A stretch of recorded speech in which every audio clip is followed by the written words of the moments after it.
Game 1 of the Western Conference Finals yesterday. Is there a greater feeling in sports media than vindication? Than saying something and then having it for, 2 quarters, be like, oh, man, maybe I was wrong. And then the second half happens, and you sit back and you're like, told y'all asses. Oh, man, that was so fun watching. So fun watching Shai Gilgeous-Alexander just turn it on and just destroy the Wolves. And it's crazy because I'm in a group chat with my buddies, and they were killing him. It was like, the guy's a foul baiter. He's not fun to watch. And every single shot he hit in that second half, like, was that not fun? Was that not fun? How much more fun can it get? And I'm wondering, is this an internet thing, that Shai Gilgeous-Alexander is not a fun player to watch, or is this he plays in Oklahoma and ipso facto? It's a combination of things, don't you think? What do you think? I think it has to do with him playing in Oklahoma. Right. I think he plays – it's kind of – he's a weird player in that the mid-range game is really, really good. He's not, hoisting 3 after 3 after 3 like Steph Curry is. So I think all of that factors in. His style of play and where he plays certainly factors in.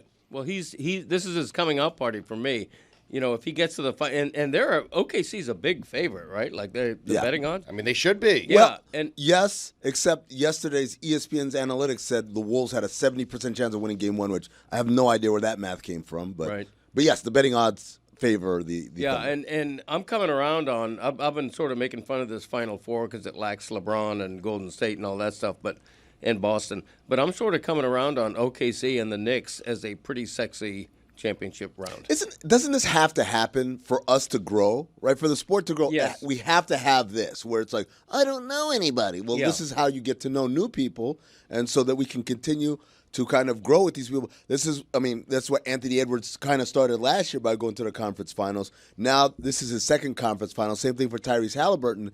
They are now ascending to that place where they're going to become household names because of the success. Yeah, and if you, not to look ahead, but if you get the championship matchup that I want, it's a great contrast. The storied Knicks, who haven't won in a half a century, against an OKC team that is super young and could be around for years. It's just like a great matchup. So, you're saying the NBA, as fans, we need to turn the page on LeBron and Steph Curry and get used to SGA and Jalen Brunson, guys like that, Halliburton. You guys remember, Greg and Stugotz, definitely, when Michael Jordan retired the second time, right, in 1998. Yeah. There was this whole it happened actually the first time, too, in 93. There was the search for who's going to carry the mantle. And in 94, it was like Grant Hill and a couple other guys, and we were left like so unfulfilled. And then Jordan comes back. It's like, oh, thank God Jordan saved everything. Shaq and Penny had a run. They had a run, but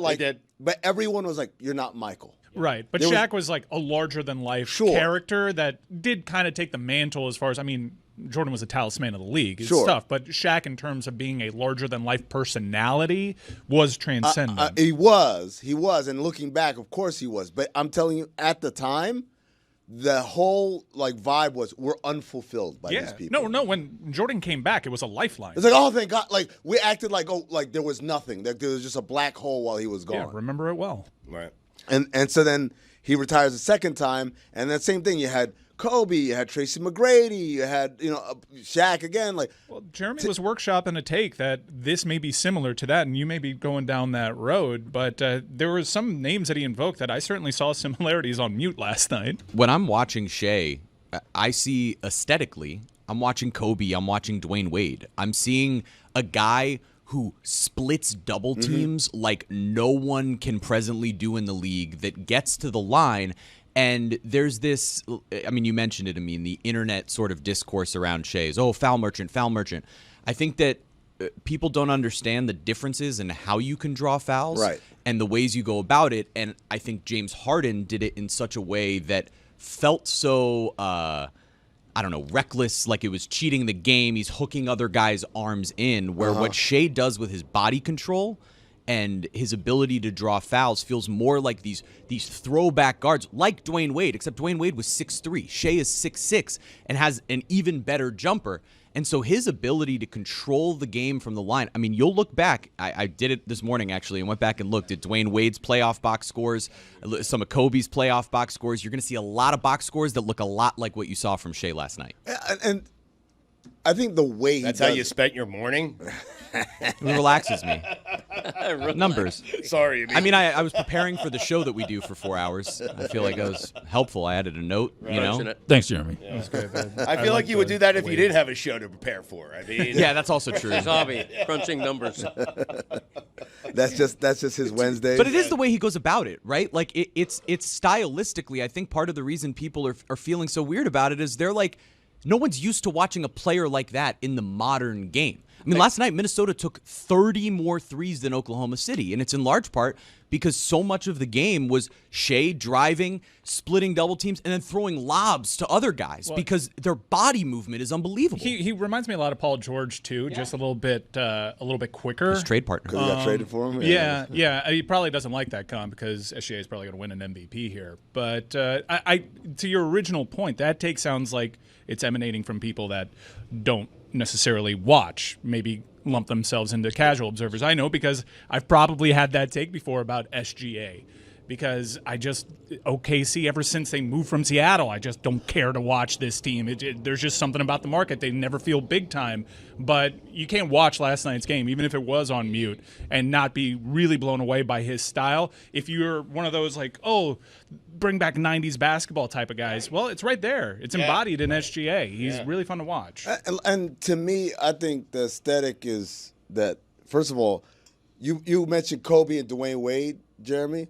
Those guys were explosive. Right. He's not. He's way smoother. He's like it's all about going off rhythm. That's like right. You're just left kind of. There's two guys in this series that kind of bring back that 90s style. Ant is just way more explosive, which is also fun. There were guys in the 90s that really you couldn't trust their shot, but you can certainly trust their athleticism. He's like Sean Kemp on the perimeter. Well, and Edwards has become such a three-point shooter. I looked this up. the Rain Man. I know. I love how we can always count on Stugotz. like When I'm here. I mean, well, wait, have you been missing time? no, Dan has. I mean,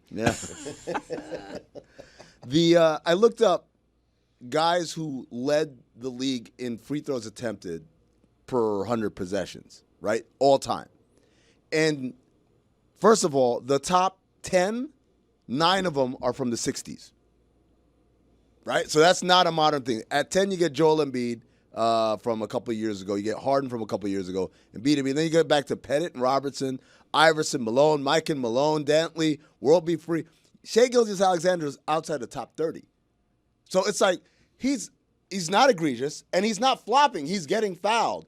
And that's part of the game. Is like, can you guard me without grabbing me? And him moving in that way is a necessary element to that. People think he's just falling down and drawing fouls when really, if you watch, he is maneuvering his body down low to the ground, keeping his balance and drawing contact in a way that's not hooking guys in. It's just simply being so athletic and so smooth that he can force people into making contact with him in a way that no one else in the league is capable of. So you're saying that drawing a free throw has become sort of a lost art that OKC is bringing back because the three ball killed the art of drawing a foul. I wouldn't say it's a lost art that OKC is bringing back. I'm saying that people complaining about Gilgeous-Alexander doing it are being myopic because this isn't even amazing by historical standards. Right. He's one of the best in the league right now. Luka Doncic does it. Jalen Brunson does it. But, like, these guys are all doing it. Like, notice a trend here. These aren't guys that are like, he was so fast and explosive, I couldn't help but foul him to guard him. And I think that's part of it is people convince themselves that the type of players that are superstars, the type of players that are unstoppable, the type of players that draw a lot of fouls are jump out of the gym explosion like Michael Jordan.